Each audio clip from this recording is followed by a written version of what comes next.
Hi అండి అందరికీ welcome back to my channel. అందరు ఎలా ఉన్నారు? నేనైతే చాలా అంటే చాలా బాగున్నానండి. ఈరోజు రెసిపీ ఏంటంటే బ్యాచిలర్స్ అయినా చాలా అంటే చాలా ఈజీగా చేసుకునే పొటాటో ఫ్రై అండి.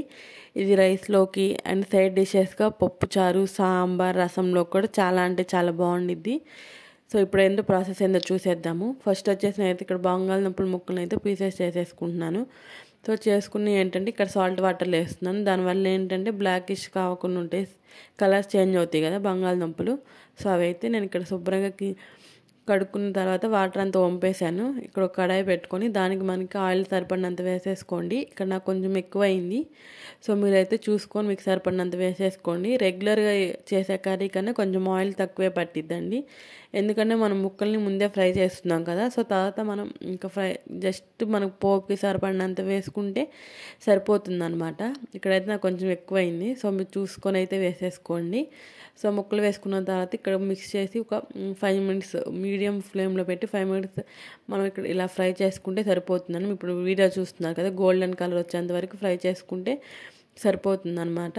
ఇక్కడ చూడండి, నేను ఆయిల్ అయితే కొంచెం తీసానండి, పోపు వరకే కదా. ఇక్కడైతే మనం మొత్తం పోపు దినుసులు అన్నీ వేసేసుకోవాలి. పోపు దినుసులు అంతా వేసేసుకున్న తర్వాత ఈ కర్రీకి ఎక్స్ట్రా టేస్ట్ ఇచ్చేది ఏంటంటే ఇప్పుడు నేను వేస్తున్నా చూడండి ఆ ఇంగ్రీడియంటే. అదేంటంటే చిన్నులపాయలు అనమాట. అవి కొంచెం మనం దంచి వేసుకుంటే కర్రీకి చాలా అంటే చాలా మంచి టేస్ట్ని అండ్ ఫ్లేవర్ని ఇస్తుంది. మీరు ఇది రైస్లోకి అయితే ఆనియన్స్ వేసుకోండి, లేదు సైడ్ డిషెస్గా పెట్టుకోవాలి అనుకుంటే మాత్రం ఆనియన్స్ స్కిప్ చేసేయండి. ఆనియన్స్ స్కిప్ చేస్తేనే బాగుండిద్ది అనమాట సైడ్ డిషెస్కి అయితే. నేను ఇదైతే రైస్లోకి చేస్తున్నాను, అందుకని నేనైతే ఆనియన్స్ వేసేసాను. ఆనియన్స్ కొంచెం ఫ్రై అయ్యాక దీంట్లో కొంచెం పసుపు వేసేసుకుందాము.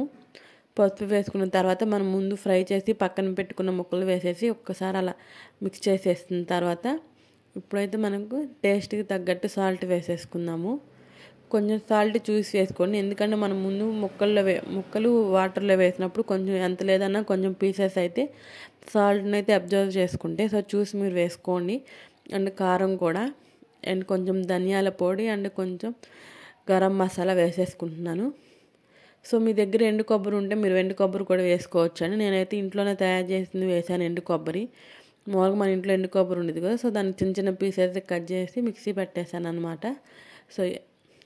దీనివల్ల ఏంటంటే ఫ్రైలో కానీ ఇది కొంచెం గుజ్జు కూరలు ఉంటాయి కదా, దాంట్లో వేసుకోవటం వల్ల ఏంటంటే గుజ్జు కూరలు అయితే కొంచెం చక్కగా వస్తుంది గుజ్జు.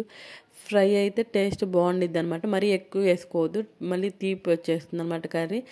లాస్ట్ కొత్తిమీర వేసేసి పోయి ఆపేసుకుందాము. మనము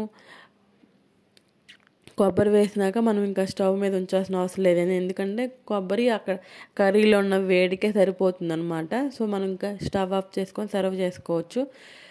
వీడియో ఎలా ఉందో నాకు కామెంట్ సెక్షన్లో కామెంట్ చేయండి. ఈ వీడియో కానీ మీకు నచ్చినట్టయితే లైక్ చేయండి, షేర్ చేయండి, పక్కనున్న సబ్స్క్రైబ్ చేసుకొని పక్కనున్న బెల్ ఐకాన్ క్లిక్ చేయండి. Thank you for watching. Subscribe to my channel.